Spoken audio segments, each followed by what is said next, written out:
ಗುರುಭ್ಯೋ ನಮಃ ಗಣಗಣಪತಿ ನಮಃ. ನಿಗೂಢ ಭವಿಷ್ಯಫಲ ಚಾಲನೆಗೆ ಸ್ವಾಗತ.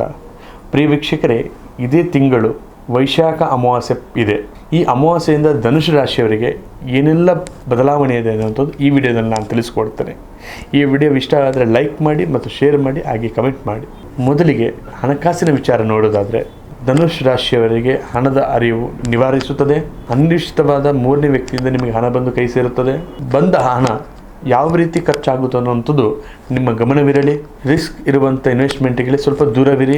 ಮತ್ತು ನಿಮ್ಮ ವೃತ್ತಿ ಮತ್ತು ನಿಮ್ಮ ಜೀವನದ ಬಗ್ಗೆ ನೋಡೋದಾದರೆ, ನೀವು ಮಾಡುವಂಥ ಕೆಲಸದಲ್ಲಿ ಹೊಸ ಚೈತನ್ಯ ಬರುತ್ತದೆ.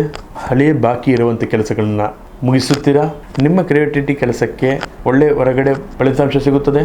ಪೇಮೆಂಟ್ ವಿಚಾರದಲ್ಲಿ ಯಾರ ಮೇಲೆ ಡಿಪೆಂಡ್ ಆಗಿರಬೇಡಿ. ನೇರವಾಗಿ ಯಾವುದೇ ವ್ಯವಹಾರಗಳಾಗಲಿ ನೇರವಾಗಿ ನೆರವೇರಿಸುವುದರಿಂದ ನಿಮ್ಮ ಜೇಬು ತುಂಬುತ್ತದೆ.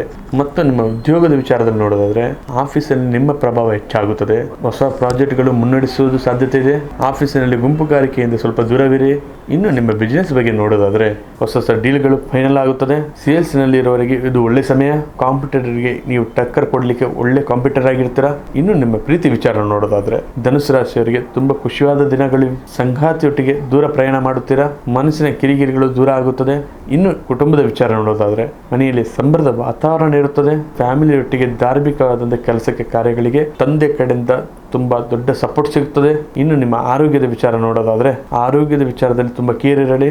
ಅದರಲ್ಲಿ ನಿಮಗೆ ಕಾಲು ನೋವು ಮತ್ತು ಬೆನ್ನು ನೋವು ಕಂಡು ಬರಬಹುದು. ಕೆಲಸದ ನಡುವೆ ಸ್ವಲ್ಪ ವಿಶ್ರಾಂತಿ ತಗೊಳ್ಳಿ.